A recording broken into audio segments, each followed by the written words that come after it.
Good afternoon, everyone. I'm Mike Stralo in the CBS 58 studio. We are following breaking news from Milwaukee's near north side. There's been a deadly police-involved shooting near 14th and Vliet. Let's go live to CBS 58's Adam Reif and Jenna Wells covering the story for us this afternoon. Mike, developing now for the past hour or so. We're at 17th and Vliet here on the northwest corner of King Park. We're going to move out of the way so that our photographer John can zoom in on the scene that we've been following now for the past hour. Here's what we have confirmed at this time. A police source and the Fraternal Order of Police in Columbus, Ohio, confirm a Columbus, Ohio police officer shot and killed a person that was over here near King Park.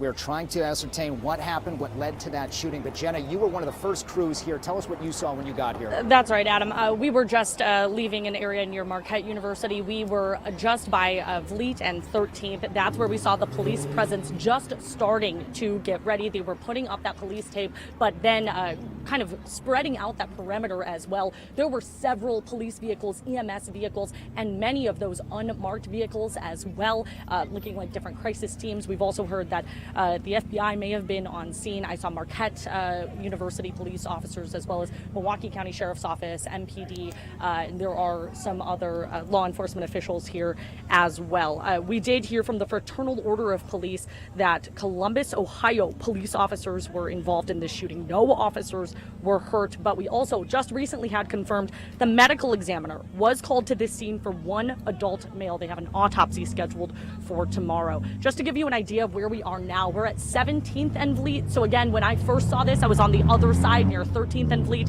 This entire area is completely off by law enforcement, and it's about 6 blocks outside the perimeter of the Republican National Convention. So again, this did not happen at the convention. It is outside the convention, down the street, and right now we're just waiting and keeping an eye on law enforcement, hoping to learn some more information about what exactly happened here. That's right. And Jenna, let's talk about the enormous police presence in the city already. We know that there are more than 100 different agencies from out of state, from in-state, across the country assisting with the RNC right now. And we've confirmed that this was a Columbus, Ohio police officer. The people holding the perimeter at this time are local officers, Marquette University, as you mentioned, as well as MPD. But we did see FBI agents inside investigating, and of course, Columbus, Ohio police officers are inside. Mike, we've covered a lot of these officer-involved incidents over the past couple of years, and certainly the last few months, and each time it happens, we know that other agencies handle the investigation so as to prevent bias or any influence. We don't know what the situation is for Columbus or an out-of-state officer, so that's something that we will keep an eye on. But you have been in that secure zone, Mike. This is a few blocks outside, but there is still a lot of security all throughout the city of Milwaukee right now. Adam and Jenna, certainly a lot of heightened police activity throughout the community, and when it happens this close to the RNC, of course, you're going to get this kind of response. Any kind of police-involved shooting is going to get a heavy response. There are also, I would imagine, a number of people who are starting to gather on the outside of the police tape there, the perimeter of this crime scene. Have you been able to talk to anybody and get any indication as to what they saw or how they're feeling right now? We have, and just in the past 15 minutes or so, we have had a daycare center release about 100 children from the MLK Community Center. We're also getting dozens of people start to come to this area as they hear about a fatal shooting. One gentleman in particular to our left of camera, off camera, very upset and yelling. Language is not for TV, so we're going to keep him over there. But we did talk to several people who have heard that there was an incident and came here. I want you to listen to somebody who was in the area, a gentleman named Bruce. He told us that he was nearby when it happened. Take a listen. I've seen a bunch of assets. That means with the RNC, the amount of police they have on, but just having been around this scene nationally, the number of assets tells me it's not good. And it's going to only get worse as the night proceeds. And the community is saying that they had their word from the chief that those that came in from the RNC would not be in the community. So once again, if that's the case, we're now building more distrust between the police and the community. And that stuff just mounts to more and more anger in a society where we're already angry about everything. And that has certainly been a theme that we have covered, not just in relation to the RNC, but in our city in general. Our photographer John is pulling out a little wider here as some children are going to be coming out. So we're not going to get close to their faces, but after they pass, we'll get closer to the scene again. Jenna, we have both been in that security zone. It takes a lot to get inside, but this is still several blocks outside, about 6, we think, from the secure zone. That's right. Yeah, it's about 6 blocks from that secure zone. Again, there's kind of that soft perimeter where there's really no road traffic, and then that hard perimeter that media and other individuals are able to get into with Secret Service clearance. Where we are right now at 17th and Vliet in Milwaukee is not part of either of those locations. Car traffic, pedestrian traffic, all allowed in this area, obviously, as Adam mentioned. Daycare here letting children out. So it's already kind of a busy area. And that's raising some questions when we talk to folks as well about why potentially there were Columbus, Ohio police in this area outside of that hard or soft perimeter. We're still trying to get some answers there, but this was not part of the RNC's secure zone, again, as we mentioned. And one of the things that we've talked about, we talked about it when we cut in about 45 minutes ago, the concept of a zone defense. Thinking of a basketball team, when you're playing zone defense, when one police response goes to one area of the city, you need to fill in the gaps elsewhere. So it may very well be that Columbus police were needed here. We do not yet know the narrative. We're not taking anyone's word as gospel. But what we do have confirmed at this time is that a Columbus officer shot and killed a person right now. Just behind our camera, about to take a right turn onto this street through the tape, is the Milwaukee County Medical Examiner's Office. That does indicate there was a fatality. We're going to let John show that as they go through. And you're also going to see some of the traffic snarl that we have here. Mike, inside the secure zone, as Jenna just mentioned, no vehicles, or the vehicles that are there are limited and they have been swept. But out here, this is outside of the zone on Vliet. It's a residential area. There are several apartment buildings, and that's why you're going to see a lot of people parked on the street, a lot of people walking around, a lot of people on their front steps watching this unfold. So this, again, not the secure area right now. Mike, I want to talk to you a little bit about some of the protest conversations that we've had over the past couple of weeks, as particularly a local Milwaukee organization has gotten ready for this RNC. We've talked a lot about the different groups that want to be involved, that want to voice their opinions, that want to protest against the Republican National Convention and the party as a whole. And those groups, a lot of them had their day yesterday, in fact. They did have their day yesterday. It was a march that went off as planned, and it was a peaceful march. I understand from the Milwaukee Mayor Cavalier Johnson during his early morning. Okay, we see the medical examiner's vehicle. Go ahead, Mike. Well, I was just going to say that yesterday's march, I believe there was one arrest, one disorderly conduct, but for the most part, everything went off as planned, and there was no disruptions and no problems whatsoever. And so, you know, the messaging from the organizers of the march and, of course, law enforcement to, yes, protest, certainly get your message out, but let's make sure that it's done in a civil, orderly way. That certainly apparently got through yesterday. And that was a theme that our CBS 58 colleague Stephanie Rodriguez covered extensively yesterday, as she was assigned to cover the Coalition to March on the RNC and the protest yesterday. She was in Red Arrow Park, and when I was there as well, stopping by, there were many Columbus, Ohio police officers there in royal blue uniforms, some of them on foot, and we saw them with some of the protesters. Again, we don't know the narrative here. We don't know what precipitated this event, but Columbus police officers were around the Red Arrow Park yesterday with the Coalition to March on the RNC. Today, some members of that coalition came here once they heard about the shooting, and we did hear from one earlier. I want you to take a listen. We heard that it was the Columbus officers that shot somebody, and these Columbus officers were the same ones telling us that they're peacekeepers, that they're here to keep the community safe and peaceful and make sure that there's no conflict. This is not an example of that. If this is those peacekeepers, they needed to get the hell out of our city. We predicted this from the very start. Chief Norman said that none of these outside officers were going to be over here, out on the north side, out on the south side. Instead, they're coming out here and killing people. That's Omar Flores from the Coalition to March on the RNC, which just dissolved because they had their protest yesterday. They are now back to being the Milwaukee Alliance Against Racist and Political Repression. Jen, I want you to explain what we're seeing here because it's a very interesting area, part residential, part park. There are children here trying to get picked up, and we also have bystanders coming on scene. That's right. So as you just saw, the medical examiner, the Milwaukee County medical examiner just drove into this closed police zone where, of course, they were addressing this incident. Still plenty of officers out here, but the crowd out here as well at 17th and Vliet.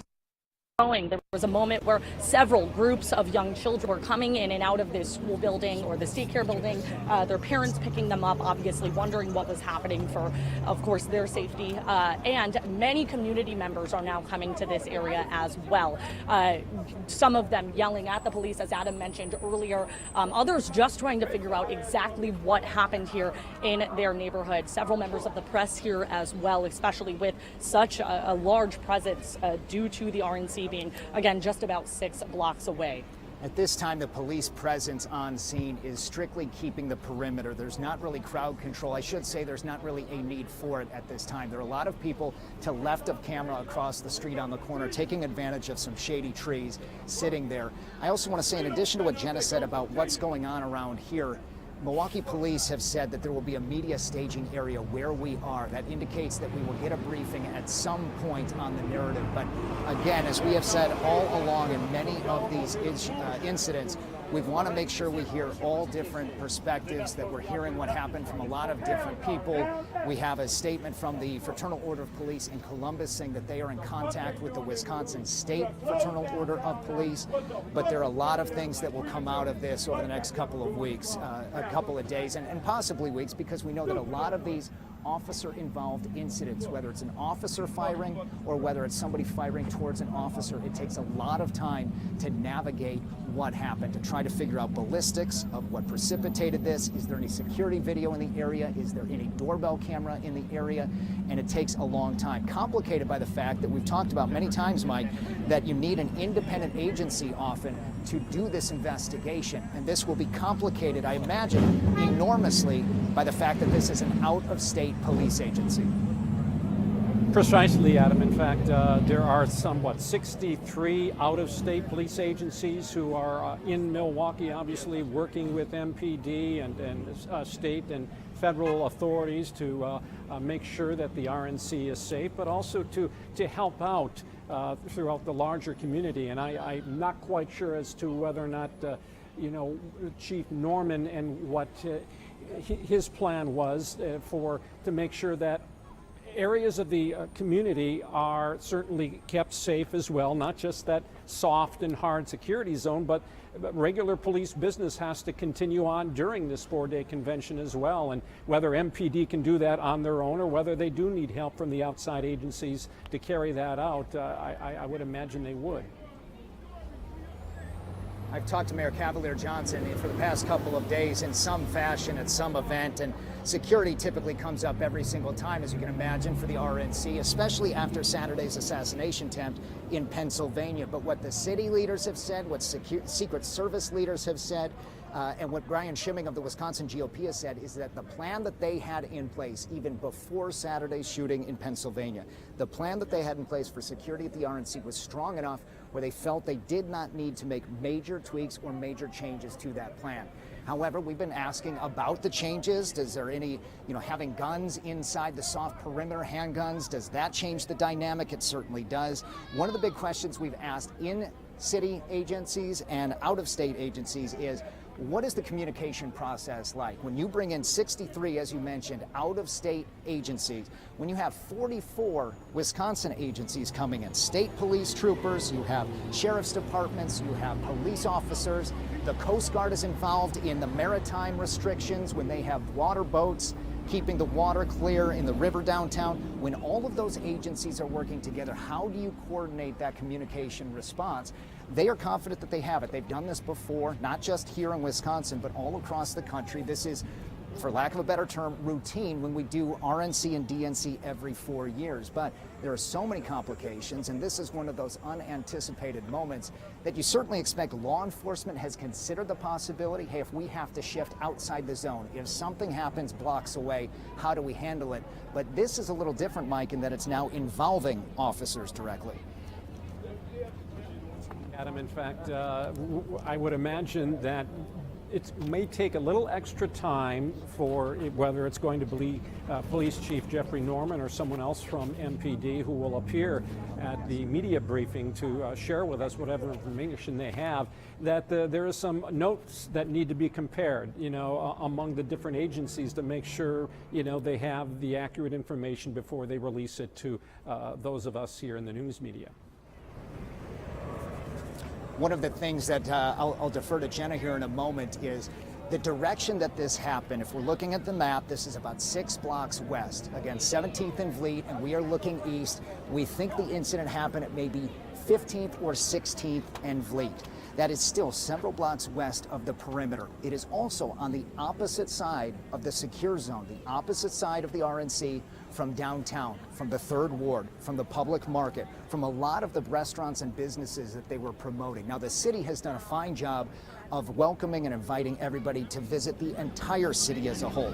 But the dense traffic from tourists typically head east out of Fiserv Forum through Deer District to Mader's to the Broadhouse to a lot of those businesses there on the east side towards the river and then spilling out to Water Street as well. So I don't see a lot of what we would call tourists. I don't see anybody here with credentials as a delegate. There's nobody really here from, I don't know for sure, let me be clear, but I don't see anybody in garb or costume or dressed as though they were at the convention. So I think that's important to note as well.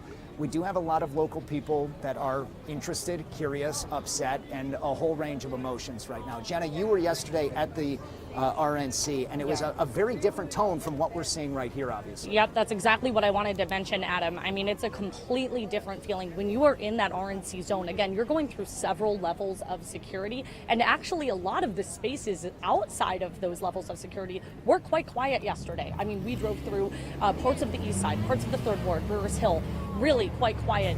This side of town has been pretty quiet as well. That's why when me and my photographer on an unrelated story today were driving through this neighborhood and started to see this police presence coming together, we knew that, we had to pull over, we had to see what was happening. But again, it's a completely different feeling from the RNC. And the police presence is obviously getting larger. It's been a large presence here and for several blocks, as Adam mentioned. So as I said, currently what you're seeing is near 17th and Vliet, but that goes pretty far down and closes off a section of King Park as well. And for those of you that are familiar with the area, when we initially got to the scene, where we saw the majority of the police activity was right outside of Repairers of the Breach. That is a homeless shelter and center, resource center for folks in this community and in Milwaukee as a whole. So that kind of gives you an idea of how this is really a neighborhood. This has community centers, it has a daycare, schools, and of course plenty of residents that some of them we see just now outside on their front porches and just trying to check out what's going on. This is far enough away from the RNC where it doesn't feel like you're really there. It's a few blocks away from it. Mike, and to that, I want to include you in this conversation for a moment because you are obviously up to speed on this. Let's talk about the narrative here that the city is trying to put out with this RNC. This is a blue city with Democratic leaders. The county is led by a Democratic executive.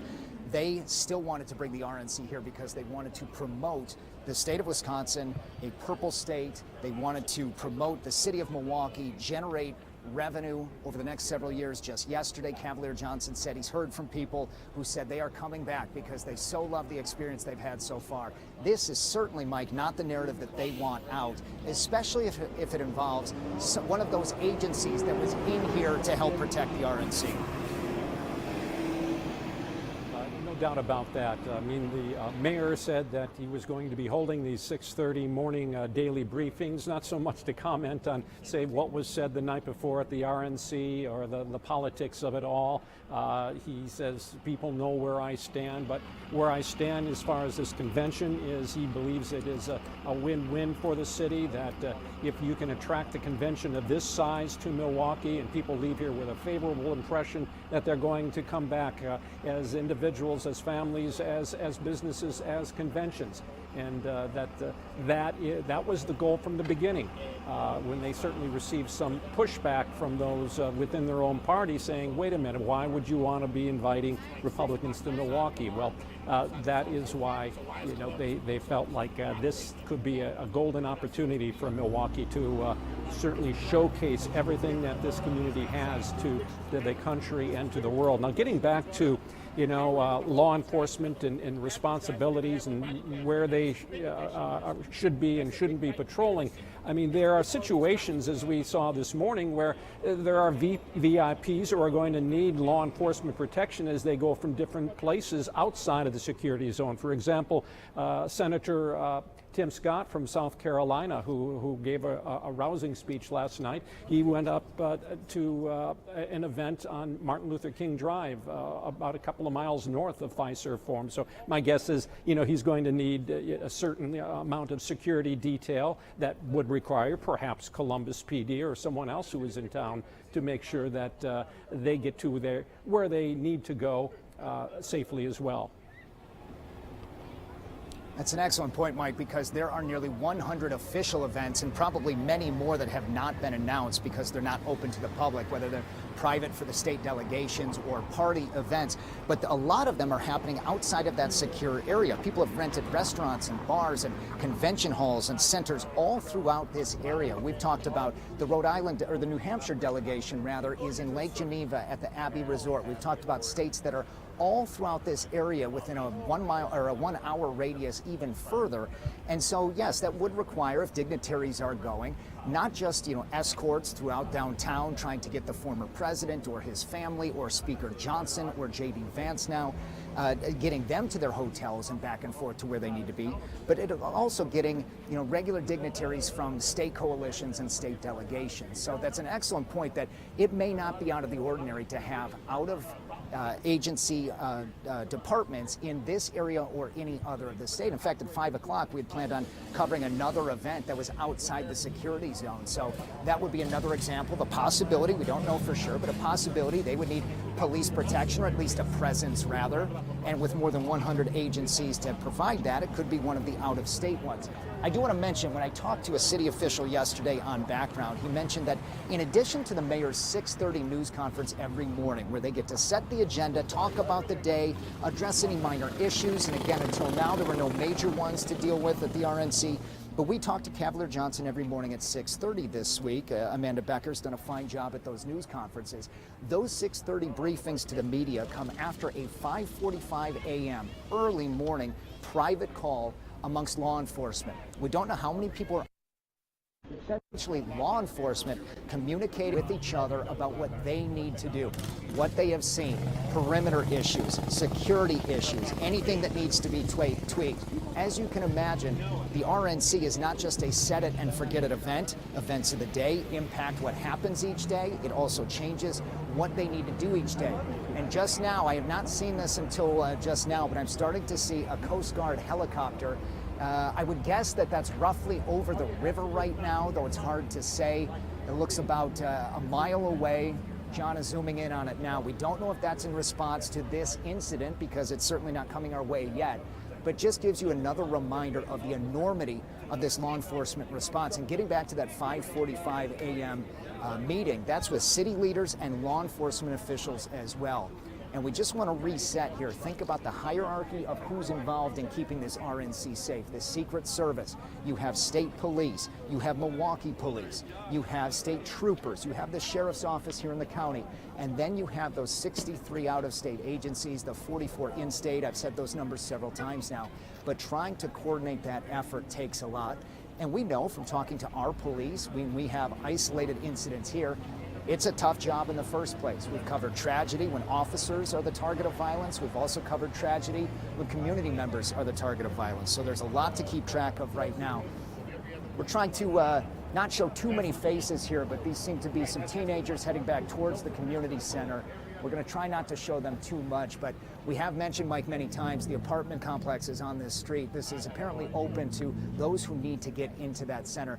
Jenna, the children were inside when you got here, correct? That's right. Yep, children were inside, and honestly, many neighbors were inside too. When I first pulled up on the other side of where the streets are closed here, we saw, as I mentioned, multiple law enforcement officers. I also saw a few different city officials that I do not believe were necessarily here for this incident. They happened to be in the area along with some other neighbors. And actually on that other side of the perimeter, the other side of this police line, when I did see the police presence forming, there were some cars pulling over, people getting out of cars, really to just get a look at what was going on, because at that time it was unclear. Of course, just a recap, we've since learned a Columbus, Ohio officer-involved shooting. Police officer did shoot at a suspect, and the medical examiner is on scene.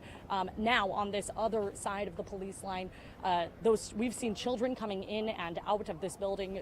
To your right on the screen, we've seen neighbors coming in and out of apartment houses, townhomes, and again, to reiterate, there is a homeless shelter as well that is right in the center of where this police line is set up. Neighbors have been coming from all around this area, just trying to get a look at what is going on here. Many of them shouting in protest, many of them just really asking questions. And again, we saw teachers, we saw parents picking up their children as well. That was maybe about 20 minutes ago now, when a large group of very young children came out of that building. And just a lot of community members that are in the area right now, Adam. And we do want to reset because I think, Mike, we're staying on until 3:30, and then we'll get back to programming and reset for the 4 o'clock. So we'll be just a few more minutes here. But to reset, we have confirmed through a police source that a Columbus, Ohio police officer shot and killed a person after an incident. We don't know what led to that incident right now. We don't know who was involved. We don't know why there was a shooting, but one person dead from a Columbus, Ohio police officer who shot and killed them. This officer was in town in assistance with the RNC. We have a media staging area forming here. Milwaukee police told us this is where it would be, so we're getting ready for a news conference at some point.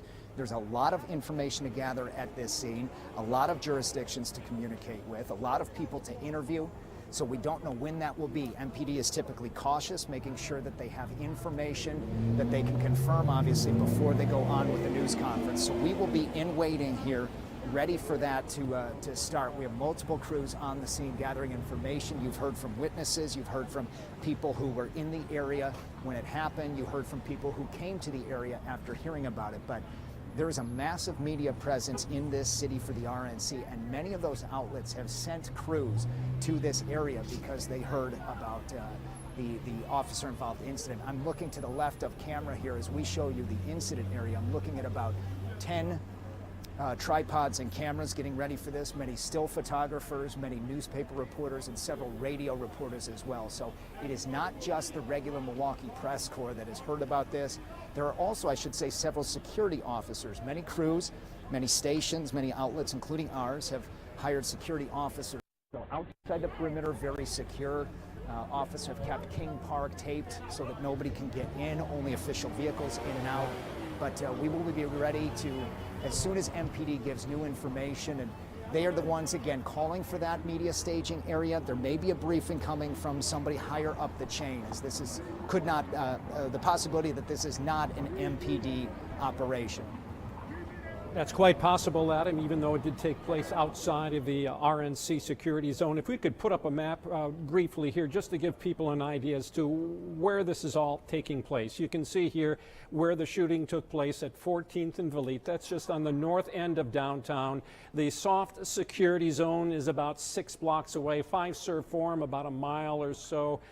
That is the proximity of where that deadly officer-involved shooting took place. As Adam said, there's no indication as to what encounter actually happened at King Park to precipitate the shooting, but of course, law enforcement officers are certainly sharing as much information before, whether it's Police Chief Jeffrey Norman or someone else steps in front of the microphone. They want to make sure they have the detailed information that they need. And before we leave you, Adam and Jenna, it is taking place on day 2 of the RNC, and tonight's theme is Make America Safe Again. That's going to focus on supporting law enforcement, border security, battling human and drug trafficking.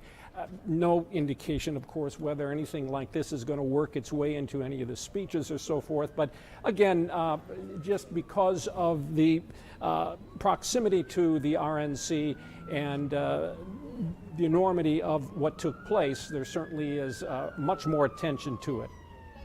All right, Jenna Wells. Certainly, and there was... All right, Adam, we're going to break away now, but we want to thank you. We're going to let you get back to your news gathering, and we are going to make sure that our viewers stay up to date on this breaking news from Milwaukee's near north side. And once we gather more information, we will certainly break in, and we will have the latest coming up on the CBS 58 News at 4 and 5 and online at cbs58.com.